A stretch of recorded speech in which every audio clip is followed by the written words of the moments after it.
ಎಲ್ಲ ಸಮಸ್ಯೆಗಳಿಗೂ ಪರಿಹಾರ ಆಗುವಂತಹ ಯಾವುದಾದ್ರೂ ವಿದ್ಯೆ ಇದೆಯಾ ಅಂತ ನನ್ನ ಕೇಳಿದ್ರೆ ನಾನು ಹೇಳೋದು ಒಂದು ವಿದ್ಯೆ ಇದೆ. ಆ ವಿದ್ಯೆ ಯಾವುದು ಅಂದ್ರೆ ಆಧ್ಯಾತ್ಮ.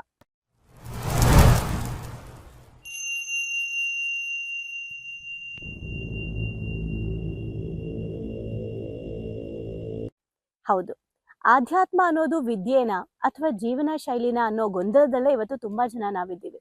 ಆದ್ರೆ ಈ ಗೊಂದಲಗಳಿಂದ ನಿಮಗೆ ಉತ್ತರ ಸಿಗೋದಕ್ಕೆ, ಸ್ಪಷ್ಟತೆ ಸಿಗೋದಕ್ಕೆ, ಬರೀ ನಿಮಗೆ ಆಧ್ಯಾತ್ಮದ ಬಗ್ಗೆ ಸ್ಪಷ್ಟತೆ ಸಿಗೋದು ಮಾತ್ರ ಅಲ್ಲದೆ ಯಾವ ಸಾಧನೆಗಳನ್ನ ಮಾಡಬೇಕು, ಹಂತ ಹಂತವಾಗಿ ಹೇಗೆ ನಾವು ಆಧ್ಯಾತ್ಮದ ಅಭ್ಯಾಸಗಳನ್ನ ರೂಢಿಸ್ಕೋಬೇಕು, ನಮ್ಮ ಬದುಕಿನ ಶೈಲಿಯಲ್ಲಿ ದಿನನಿತ್ಯದ ನಮ್ಮ ಡೈಲಿ ರೊಟೀನಲ್ಲೂ ಕೂಡ ಯಾವ ರೀತಿ ನಾವು ಆಧ್ಯಾತ್ಮವನ್ನ ಅಳವಡಿಸ್ಕೋಬೇಕು ಅನ್ನೋದ್ರ ಬಗ್ಗೆ ಯಾರಿಗೆಲ್ಲ ತಿಳ್ಕೋಬೇಕು ಅನ್ನೋ ಆಸಕ್ತಿ ಇದೆ ಅವರಿಗೋಸ್ಕರ ಭಾವನೆಗಳಿಗೊಂದು ಶಾಲೆಯಲ್ಲಿ ನಮ್ಮ ಆಧ್ಯಾತ್ಮದ ತರಬೇತಿ ಶುರುವಾಗ್ತಾ ಇದೆ.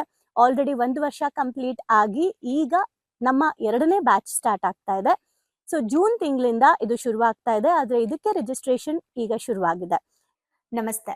ಓದ್ತಾ ಇರುವಂತಹ ಪುಸ್ತಕದ ಹೆಸರು ಮ್ಯಾನೇಜ್ಮೆಂಟ್ ಭಗವದ್ಗೀತೆ ಯಶಸ್ಸಿಗೆ ಕೃಷ್ಣನ ಸೂತ್ರಗಳು. ಬರ್ದಿರೋದು ಮಹಾಬಲ ಸೀತಾಳಭಾವಿ ಸರ್. ಈಗ ಹೊಸ ಚಾಪ್ಟರ್ನ ನೋಡೋಣ. ಚಾಪ್ಟರ್ನ ಹೆಸರು ಭಗವದ್ಗೀತೆಯಲ್ಲಿ ಬ್ರ್ಯಾಂಡ್ ಮ್ಯಾನೇಜ್ಮೆಂಟ್. ಭಗವದ್ಗೀತೆಯಲ್ಲಿ ಬ್ರ್ಯಾಂಡ್ ಮ್ಯಾನೇಜ್ಮೆಂಟ್, ಬ್ರ್ಯಾಂಡ್ ಅಂತ ಕೇಳಿದೀವಿ ಅಲ್ವಾ? ಸೊ ಬ್ರ್ಯಾಂಡ್ಗೆ ಒಂದು ಮ್ಯಾನೇಜ್ಮೆಂಟ್ ಟೀಮ್ ಇರುತ್ತೆ ಬ್ರ್ಯಾಂಡ್ ನ ಬಿಲ್ಡ್ ಮಾಡಕ್ಕೆ. ಸೊ ಎಷ್ಟು ಇಂಪಾರ್ಟೆಂಟು ಭಗವದ್ಗೀತೆಯಲ್ಲಿ ಬ್ರ್ಯಾಂಡ್ ಹೇಗೆ ಕ್ರಿಯೇಟ್ ಆಯ್ತು, ಯಾರು ಕ್ರಿಯೇಟ್ ಮಾಡಿದ್ರು ನೋಡೋಣ. ನಮ್ ಲೈಫಲ್ಲಿ ನಾವು ಬ್ರ್ಯಾಂಡ್ ಆಗ್ಬೇಕಾ ಬೇಡವಾ ನೆಕ್ಸ್ಟ್ ಯೋಚನೆ ಮಾಡೋಣ. ಓಕೆ, ಇಲ್ಲೇನಂದ್ರೆ ಮಾರುಕಟ್ಟೆಯಲ್ಲಿ ಸಾಕಷ್ಟು ಹೆಸರು ಮಾಡಿದ 15-20 ವರ್ಷಗಳಲ್ಲೇ ಕಳೆದ ಏನು 15-20 ವರ್ಷಗಳು ಕಳೆದ್ರೂ ಕೂಡ ಮಾರ್ಕೆಟ್ ಅಲ್ಲಿ ಹೆಸರು ಮಾಡಿದಂತ ಒಂದು ಕೂಲ್ ಡ್ರಿಂಕ್ಸ್ ಬಗ್ಗೆ ನಿಮ್ಗೆಲ್ಲ ಗೊತ್ತಿರ್ಬೋದು. ಅದರ ಹೆಸರು ಕೋಕಾ ಕೋಲಾ ಅಲ್ವಾ? ಈ ಕೋಕಾ ಕೋಲಾ ಕಂಪನಿ ಅಮೆರಿಕಾದಾಗಿದೆ. ಸೊ ಇವ್ರು ಏನ್ ಮಾಡಿದ್ರು, ನ್ಯೂ ಕೋಕ್ ಅಂತ ಹೇಳಿ ಹೊಸದನ್ನ ಬಿಡೋಣ ಅಂತ ಹೇಳಿ ಪ್ಲಾನ್ ಮಾಡ್ಬಿಟ್ಟು ಸ್ವಲ್ಪ ಅದಕ್ಕೆ ಡಿಸೈನ್ ಎಲ್ಲ ಚೇಂಜ್ ಮಾಡ್ಬಿಟ್ಟು ಬಿಟ್ರು. ಆಯ್ತಾ? ಸೇಮ್ ಕ್ವಾಲಿಟಿ ಇನ್ನೂ ಒಂಚೂರು ಇಂಪ್ರೂವ್ ಮಾಡಿ ಬಿಟ್ರು. ಆಮೇಲೆ ಏನಾಯ್ತು, ಇದನ್ನ ರಿಲೀಸ್ ಮಾಡಿದ್ದಾದ್ಮೇಲೆ ಈ ಒಂದು ಎಲ್ಲರಿಗೂ ಏನಿತ್ತು ಅಂತ ಅಂದ್ರೆ ನಿರೀಕ್ಷೆ ಏನಿತ್ತು ಅಂದ್ರೆ ಕೋಕಾ ಕೋಲಾಗಿಂತ ನ್ಯೂ ಕೋಕ್ ಅನ್ನೋ ಹೆಸರು ಹೊಸ ತಲೆಮಾರಿನ ಹುಡುಗರಿಗೆ ಬಹಳ ಇಷ್ಟ ಆಗುತ್ತೆ, ನಮ್ಮ ಪಾನೀಯ ದೊಡ್ಡ ಗ್ರಾಹಕರು ಯೂತ್ಗಳೇ ಆಗಿರೋದ್ರಿಂದ ಅವ್ರಿಗೆ ಇದು ತುಂಬಾ ಚೆನ್ನಾಗಿ ಇಷ್ಟ ಆಗುತ್ತೆ ಅಂತೆಲ್ಲ ಹೇಳಿ ರಿಲೀಸ್ ಮಾಡಿದ್ರು, ಲಾಂಚ್ ಮಾಡಿದ್ರು. ಬಟ್ ಅದು ಉಲ್ಟಾ ಆಯ್ತು. ನ್ಯೂ ಕೋಕ್ ಮಾರಾಟ ದಿಢೀರ್ ಅಂತ ಕುಸಿದೋಯ್ತು. ರುಚಿ ಚೆನ್ನಾಗಿದ್ರೂನು, ಗುಣಮಟ್ಟ ಚೆನ್ನಾಗಿದ್ರೂನು ಜನರು ನ್ಯೂ ಕೋಕ್ ನ ತಿರಸ್ಕರಿಸ್ಬಿಟ್ರು. ಯಾಕೆ ಅಂದ್ರೆ ಅವರಿಗೆ ಕೋಕೋ ಕೋಲಾ ಅನ್ನೋದು ತಲೆಯಲ್ಲಿ ಕುತ್ಕೊಂಡ್ಬಿಟ್ಟಿತ್ತು. ದಿನೇ ದಿನೇ ಮಾರಾಟ ನ್ಯೂ ಕೋಕ್ದು ಕಡಿಮೆ ಆಗ್ತಾ ಬಂದು ಕೊನೆಗೆ ನಷ್ಟ ಅನುಭವಿಸಿ ಕಂಪನಿ ಕ್ಲೋಸ್ ಮಾಡ್ಬೇಕಾಯ್ತು. ಏನು ಇದು ಕಾರಣ? ಗುಣಮಟ್ಟ ಚೆನ್ನಾಗಿದ್ರೂನು ಏನು ಅಷ್ಟು ಚೆನ್ನಾಗಿರುವಂತಹ ಒಂದು ಕ್ವಾಲಿಟಿ ಕೊಟ್ಟರೂ ಸಹ ಯಾಕೆ ನ್ಯೂ ಕೋಕ್ನ ಅಕ್ಸೆಪ್ಟ್ ಮಾಡಲಿಲ್ಲ ಜನ ಅಂತ ಅಂದ್ರೆ ಆಲ್ರೆಡಿ ಒಂದು ಹೆಸರು ಬ್ರ್ಯಾಂಡ್ ಆಗೋಗ್ಬಿಟ್ಟಿತ್ತು. ಸೊ ಬ್ರ್ಯಾಂಡ್ ಬಿಲ್ಡ್ ಮಾಡೋದು ಬಹಳ ಇಂಪಾರ್ಟೆಂಟು ನಮ್ಮ ಜೀವನದಲ್ಲಿ. ಅದು ನೆಗೆಟಿವ್ ಆಗು ಬ್ರ್ಯಾಂಡ್ ಬಿಲ್ಡ್ ಆಗಿರುತ್ತೆ ಕೆಲವ್ರಿಗೆ ಪಾಸಿಟಿವ್ ಆಗಿ ಬ್ರ್ಯಾಂಡ್ ಬಿಲ್ಡ್ ಆಗಿರುತ್ತೆ. ಎಕ್ಸಾಂಪಲ್, ನಿಮ್ಮ ಮನೇಲಿ ಲೇಟಾಗಿ ರೆಡಿ ಆಗೋರು ಯಾರು? ಯೋಚನೆ ಮಾಡಿ. ಬ್ರ್ಯಾಂಡ್ ಬಿಲ್ಡ್ ಆಗ್ಬಿಟ್ಟಿದೆ, ಇವರೇ ಲೇಟಾಗಿ ರೆಡಿ ಆಗೋದು. ತುಂಬಾ ಮಾತಾಡೋರು ಯಾರು? ಬ್ರ್ಯಾಂಡ್ ಬಿಲ್ಡ್ ಆಗ್ಬಿಟ್ಟಿದೆ, ಇವರೇ ಮಾತಾಡೋದು. ಈ ತರ ಒಂದು ಬ್ರ್ಯಾಂಡ್ ಇರುತ್ತೆ ಗೊತ್ತಾ ನಮ್ಮಲ್ಲೇನೆ. ಹಾಗಿದ್ರೆ ನಿಮ್ಮ ಬ್ರ್ಯಾಂಡ್ ಏನು? ಕಮೆಂಟ್ ಮಾಡಿ ನಿಮ್ ಬ್ರ್ಯಾಂಡ್ ಏನು ಅಂತ. ಆಯ್ತಾ? ಅಂದ್ರೆ ನಿಮ್ಮನ್ನ ಜನ ಹೇಗ್ ಗುರ್ತಿಸ್ತಾ ಇದ್ದಾರೆ ಅಂತ ನೋಡ್ಕೊಳ್ಳಿ. ಅಥವಾ ನಿಮ್ಮನ್ನ ಜನ ಹೇಗೆ ಗುರ್ತಿಸ್ಬೇಕು ಅಂತ ಈಗ ನಾವು ನೋಡ್ತಾ ಹೋಗ್ತೀವಿ ಅಲ್ವಾ? ಆಮೇಲೆ ನೀವು ಹೇಳ್ರಂತೆ, ಹೌದು ಮ್ಯಾಮ್ ಮುಂಚೆ ಹೀಗ್ ಗುರ್ತಿಸ್ತಾ ಇದ್ರು, ಇವಾಗ ಹೀಗ್ ಗುರ್ತಿಸ್ತಾ ಇದ್ದಾರೆ ಅನ್ನೋದಾದ್ರೆ ಶೇರ್ ಮಾಡಿ. ಬ್ರ್ಯಾಂಡ್ ಬಿಲ್ಡ್ ಮಾಡ್ಕೊಬೇಕು. ಹೇಗೆ ನೋಡೋಣ. ಅಂದ್ರೆ ಇಲ್ಲೇನಾಗಿದೆ, ಬದಲಾಯಿಸಿದ ತಕ್ಷಣ ತಗೋಬಹುದಿತ್ತು, ಆದ್ರೆ ಜನಕ್ಕೆ ಕೋಕೋ ಕೋಲಾ ಅನ್ನೋದು ಸ್ಟ್ರಾಂಗ್ ಆಗಿ ಕೂತಿರೋದ್ರಿಂದ ಅದು ಯಾವುದೇ ಕಾರಣಕ್ಕೂ ಅವರು ಜನ ಚೇಂಜ್ ಆಗ್ಲಿಲ್ಲ. ಅಂದ್ರೆ ಏಕಾಏಕಿ ಬದಲಾಯಿಸೋದು ಕಷ್ಟ ಆಗುತ್ತೆ ಗ್ರಾಹಕರ ಮೈಂಡ್ ಅಲ್ಲಿ ಒಂದು ಕಾನ್ಸೆಪ್ಟ್ ಕೂತ ಮೇಲೆ. ಅದಕ್ಕೋಸ್ಕರ ಇಲ್ಲಿ ಬ್ರ್ಯಾಂಡ್ ಅನ್ನ ನಾವು ಸಡನ್ ಆಗಿ ಚೇಂಜ್ ಮಾಡಬಾರ್ದು, ಬ್ರ್ಯಾಂಡ್ ಹೆಸರನ್ನ ಚೇಂಜ್ ಮಾಡಬಾರ್ದು. ಯಾವಾಗ್ಲೂ ಸಂತೂರ್ ಸೋಪನ್ನೇ ಯೂಸ್ ಮಾಡೋರ್ಗೆ ಅದಕ್ಕಿಂತ ದುಬಾರಿ ಇರುವಂತಹ ಒಳ್ಳೆ ಪರಿಮಳ ಇರುವಂತಹ ಸೋಪನ್ನ ಕೊಡ್ತೀವಿ ಅಂದ್ರೂ ಕೂಡ ಅವ್ರಿಗೆ ಇಷ್ಟ ಆಗಲ್ಲ. ಯಾಕಂದ್ರೆ ಸಂತೂರ್ ಸೋಪಲ್ಲಿ ಸ್ನಾನ ಮಾಡಿದ್ರೆ ಮಾತ್ರನೇ ಅವ್ರಿಗೆ ಸ್ನಾನ ಮಾಡ್ದಂಗ ಆಗುತ್ತೆ. ಇದನ್ನೇ ಬ್ರ್ಯಾಂಡ್ ಮಹಿಮೆ ಅಂತ ಕರೀತಾರೆ.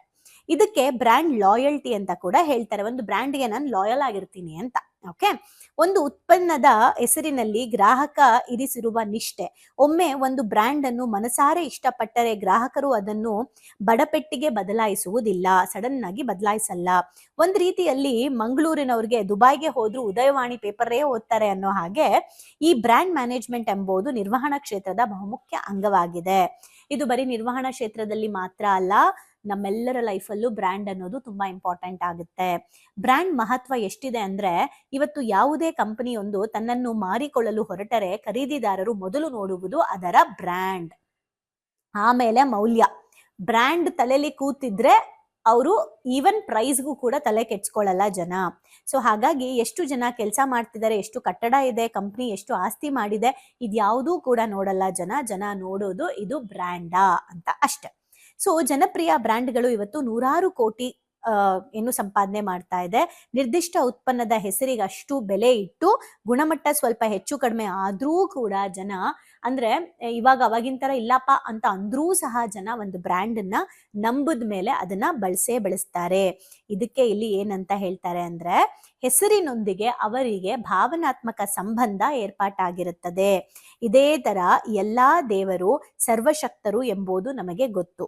ಎಲ್ಲಾ ದೇವರು ಕೂಡ ಶಕ್ತಿವಂತರು ಅಂತ ನಮಗೆ ಗೊತ್ತು. ಆದ್ರೂನು ಶಿವ ಪೂಜೆ ಮಾಡೋರು ವಿಷ್ಣುನ ಶಕ್ತಿ ಅಂತ ಒಪ್ಕೊಳ್ಳಲ್ಲ, ವಿಷ್ಣು ಪೂಜೆ ಮಾಡೋರು ಶಿವನಲ್ಲಿ ಶಕ್ತಿ ಅಂತ ಒಪ್ಕೊಳ್ಳಲ್ಲ. ಪೂಜೆ ಎಲ್ಲರಲ್ಲೂ ಶಕ್ತಿ ಇದೆ ಅಂತ ಗೊತ್ತು, ಆದ್ರೆ ಶಿವನೇ ವಿಷ್ಣುನೇ ಗ್ರೇಟ್ ಅನ್ನೋ ತರಾನೇ ಮಾತಾಡ್ತಾರೆ. ಯಾಕಂದ್ರೆ ಅವರು ಆ ಪೂಜೆ ಬಿಟ್ಟು ಬೇರೆದನ್ನ ಮಾಡಲ್ಲ. ಇದೇ ಬ್ರ್ಯಾಂಡ್ಗಿರುವ ಶಕ್ತಿ. ಈಗ ನಾವು ನಮ್ಮ ಜೀವನದಲ್ಲಿ ಯೋಚನೆ ಮಾಡೋಣ, ನಮ್ಮನ್ನ ನಾವು ಯಾವ ತರ ಗುರುತಿಸ್ಕೊಳ್ತಾ ಇದೀವಿ ಅನ್ನೋದೇ ನಮ್ಮ ಬ್ರ್ಯಾಂಡ್.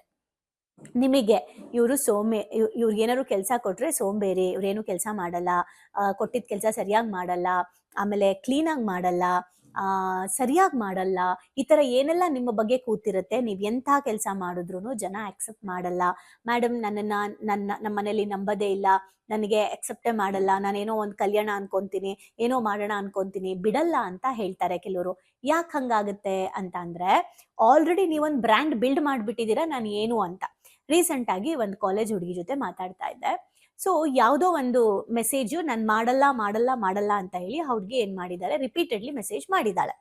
ಸೊ ನಂಬಿದ್ದಾರೆ, ಒಂದ್ಸಲ ನಂಬಿದ್ದಾರೆ, 2 ಸಲ ನಂಬಿದ್ದಾರೆ, 3 ಸಲ ನಂಬಿದ್ದಾರೆ, 4 ಸಲ ನಂಬಿದ್ದಾರೆ. ಹಂಗೂ ಮಾಡಿದಾಗ ಬ್ರ್ಯಾಂಡ್ ಕ್ರಿಯೇಟ್ ಆಗೋಯ್ತು. ಇವಳು ಸುಳ್ಳು ಹೇಳ್ತಾಳೆ. ಯಾವಾಗ ಸುಳ್ಳು ಹೇಳ್ತಾಳೆ ಅನ್ನೋ ಬ್ರ್ಯಾಂಡ್ ಆ ಹುಡುಗಿಗೆ ಬಂತು, ಅವತ್ತಿಂದ ಆ ಹುಡುಗಿ ಮಾತನ್ನ ಯಾರೂ ನಂಬ್ತಾ ಇಲ್ಲ ಮನೆಯಲ್ಲಿ. ಓಕೆ.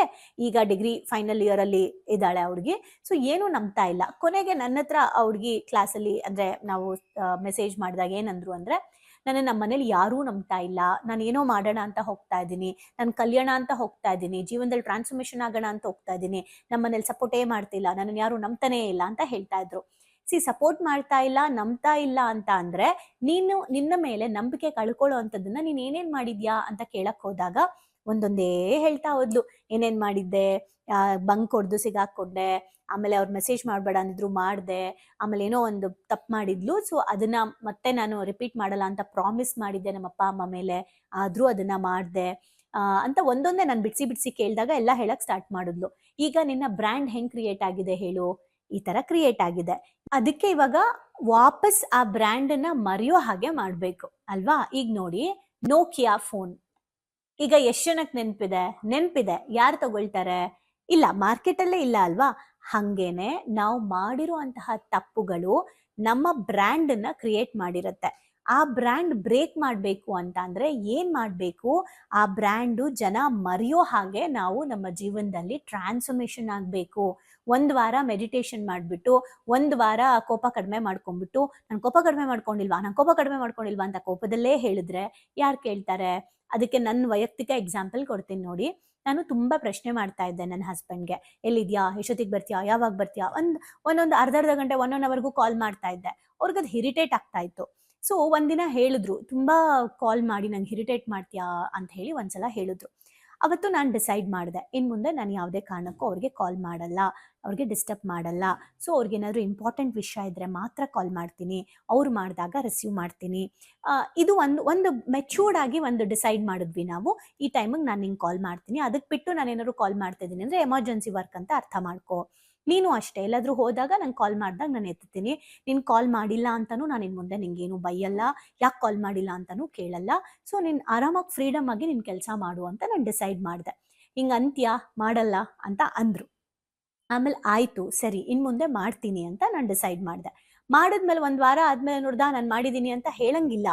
ಅದು ಪ್ರಾಕ್ಟೀಸ್ ಮಾಡಿ ಮಾಡಿ ಮಾಡಿ ಅವ್ರ ಬಾಯಲ್ಲೇ ಬರಬೇಕು ಎಷ್ಟು ಚೇಂಜ್ ಆಗಿದೆಯಾ ಅಂತ. ರೀಸೆಂಟಾಗಿ ನನ್ನ ಹಸ್ಬೆಂಡ್ ಬರ್ತಡೇ ದಿನ ಆರ್ ಜೆ ರಾಜೇಶ್, ಅಕ್ಷಯ್ ವಾಸು ನಾವೆಲ್ಲ ಸಿಕ್ಕಿದ್ವಿ. ಸೊ ಅವರು ಏನೋ ಹೇಳಿದ್ರು. ನಾವು 10 ಡೇಸ್ ನಾನೊಂದು ರೆಸಿಡೆನ್ಷಿಯಲ್ ಕ್ಯಾಂಪ್ಗೆ ಹೋಗಿದ್ನಲ್ಲ, ಸೊ ಅವಾಗ ಎಲ್ಲ ಕೇಳ್ತಾ ಇದ್ರು, ಏನೋ 10 ಡೇಸ್ ನೀವು ಅವ್ರ ಮನೇಲಿ ಇರಲಿಲ್ಲ, ನೀವು ಆರಾಮಾಗಿದ್ರಾ, ಖುಷಿಯಾಗಿದ್ರಾ, ಲೈಕ್ ನಿಮ್ಗೆ ನೆಮ್ಮದಿಯಾಗಿದ್ರಾ ಅಂತ ಕೇಳ್ತಾ ಇದ್ರು ರೇಗ್ಸಕ್ಕೆ. ಸೊ ನನಗೆ ನೋಡ್ತಾ ಇದ್ದೆ ನಾನು ಏನು ಹೇಳ್ತಾರೆ ಅಂತ ಹೇಳಿ.